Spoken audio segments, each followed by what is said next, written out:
जी रावत साहब, पूर्व मंत्री हमारे भीमा भाई, हमारे बीच में विराजमान दयालाल जी,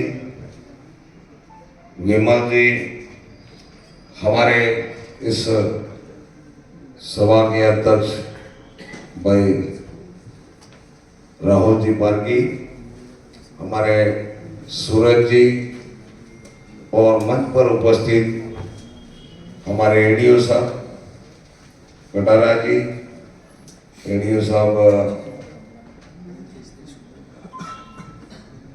इस कार्यक्रम में उपस्थित सभी मंचासीन अतिथिगण, संपूर्ण जिले से पधारे हुए सभी प्रधानाचार्य, सभी प्राध्यापक, साथी बंधु, साथी बहनें, सबसे पहले आप सबका हार्दिक स्वागत, अभिनंदन।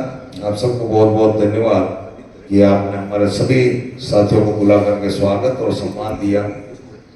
सब कुछ बहुत लंबा कार्यक्रम चला और हमारे सभी वक्ताओं ने संपूर्ण बातें जिस दृष्टि से शिक्षा जगत में हमें आगे बढ़ने की आवश्यकता है, संपूर्ण रूप में सारे विषय आपके बीच में प्रस्तुत हो चुके हैं।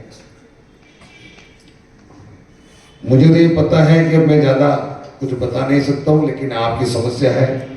दयालाल जी ने मरण से जन्म से मरण तक की पूरा इतिहास हम सबके बीच में रखा और धन सिंह जी रावत साहब ने हम सबको इतना हंसा करके लोट पोट कर दिया कि उन्होंने सभी तरह की बातें बीच बीच में करके हम सबको खुश करने का काम किया। और मालवीय साहब ने हमारे इस वागड़ क्षेत्र के विकास की भूमिका को बांधने का काम किया। इनके द्वारा बहुत अच्छे काम हुए हैं।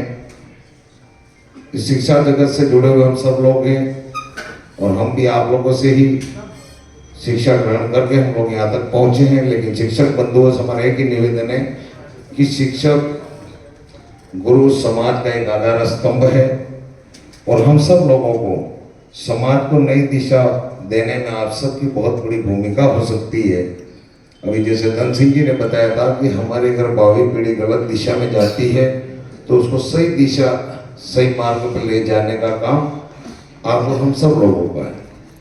और आपका बहुत महत्वपूर्ण इसलिए है कि आपका सीधा जुड़ाव समाज के साथ होता है, गाँवों में होता है, जहाँ पर आप अपना शिक्षा ग्रहण कराते हैं, आम आदमी से आपका संपर्क रहता है, तो बहुत सारी चीजों को आप परिवर्तित कर सकते हैं। अब ये बताया था राजनीतिक लालच के लिए, राजनीतिक स्वार्थ को लेकर के कुछ लोगों ने हमारे इस क्षेत्र को, वागड़ को भ्रमित करके गलत दिशा में ले जाने का काम किया है। अब आप देखिए कि कहाँ बाड़मेर, बीकानेर है, कहाँ इंदौर है, कहाँ सूरत, बड़ूस है, कहाँ महाराष्ट्र है, और एक आदिवासी क्षेत्र को भ्रमित करने के लिए उन्होंने बिलिस्तान बिल प्रदेश बनाने की एक मांग रख करके अपना स्वार्थ सिद्ध करने का काम हो। हम सब बुद्धिजीवी हैं, हमको सोचना चाहिए, क्या गुजरात पूरा सूरत के ऊपर जिंदा है? क्या ये हमारे इस वागड़ क्षेत्र में आके मिलेगा? इतना तो हम लोग समझते हैं। क्यों बाड़मेर, बीकानेर यहाँ पर आएगा? क्यों इंदौर, उज्जैन यहाँ पर आएगा? ये एक इस पूरे क्षेत्र को गलत दिशा में ले जाने का एक षड्यंत्र है।